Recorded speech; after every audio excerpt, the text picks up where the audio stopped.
Good morning, everyone. This is Muhammad Amin from Egypt, and this is Bait Madad channel, and this is Bait Madad, the house. Okay, so today we are going to talk about two other pillars in Islam. One is the pilgrimage to Mecca, al-Hajj, and the other one is fasting. They come in pairs, okay? And we will know the reason why. So, we have already spoken that we receive the energy from the heaven and from the earth. And these energies take forms, like they are upward and downward, clockwise, anti-clockwise, dilating and contracting. So each and every single practice of Islam concentrates on one of the directions and one of the forms of these energies. So in the last episode, we spoke about the hijab and tahara and how they are related to upside and downside of the chakras. Today we are going to talk about the Hajj, the pilgrimage, and fasting. These are relating to the spiralic energy, the spiral of the energy, the rotation of the energy.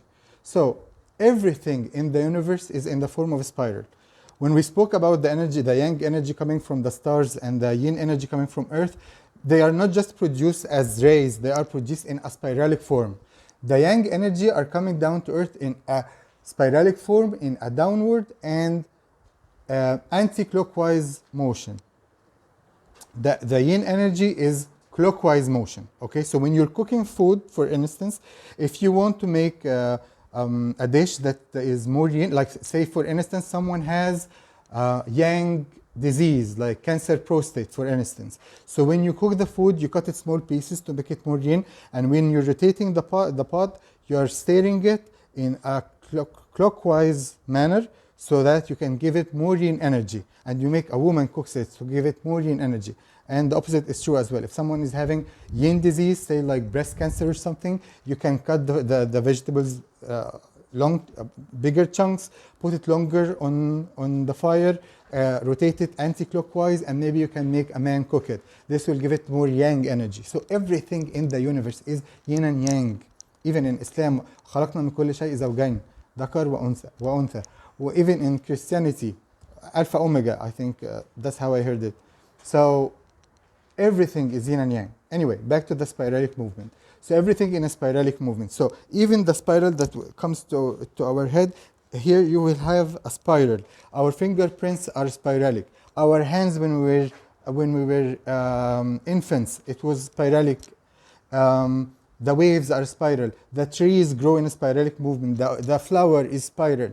The tornado is a spiral. The galaxy, the electron, the solar system, everything is in a spiralic movement and it's rotating. Okay? And also the number 7 is very essential because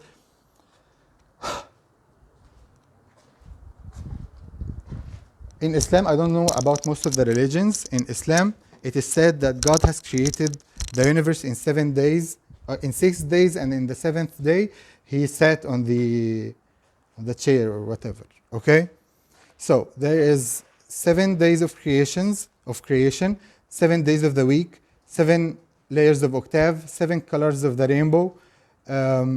Number 7 has been repeated many times. So what's the significance of this number 7? When God created the universe, so we have if we have the universe is one very big spiral. So at the extreme opposite, the extreme that beyond yin and yang, the one unity, if we call it infinity, God, whatever, this is the extreme energy. This is the 7th energy. This is when God sat on His throne. Okay? And then from God came yin and yang. This is the second day, the second level, the second spiral. And then the third level from the yin and yang came the world of vibrations. And then from the world of vibrations came the pre-atomic particles. And then came the elements, the periodic table and the elements, the fire, the water, the air, the metals, the earth. And then from this came the plant kingdom. And then the 7th level is the animal kingdom. And the evolution happened and humans are the last form of evolution. Okay? So number 7 is actually the architecture of the universe. Okay? So as I was saying, we are manifestation of the universe. So we have these 7 layers of rotation and of spiral inside of us. So when we go to the pilgrimage in Islam to Mecca and we rotate in 7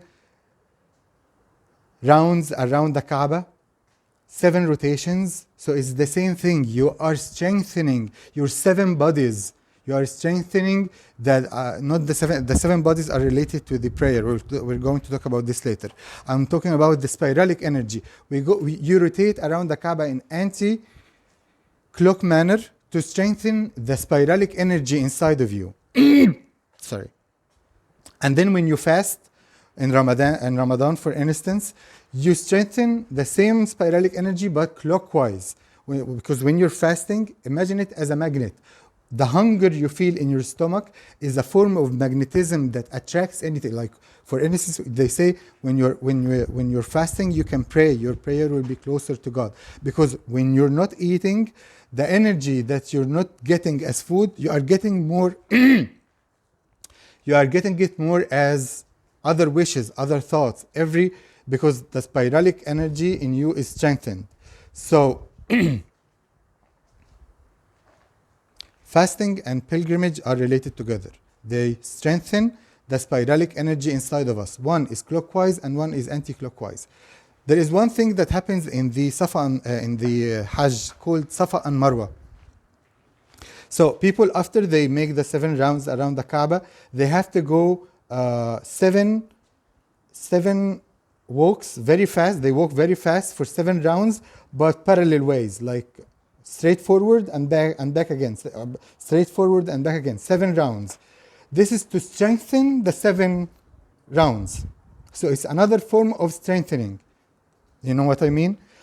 So as I was telling you, every practice in every religion, if you understand and if you have the science behind it, you will understand that it is a form of strengthening one form of the energy, either the spiralic, the clockwise, the anti-clockwise, the chakras, upward, the downward. Later we're going to talk about prayer. So everything is about energy. Okay? Thank you for watching and see you in the next episode. Bye bye.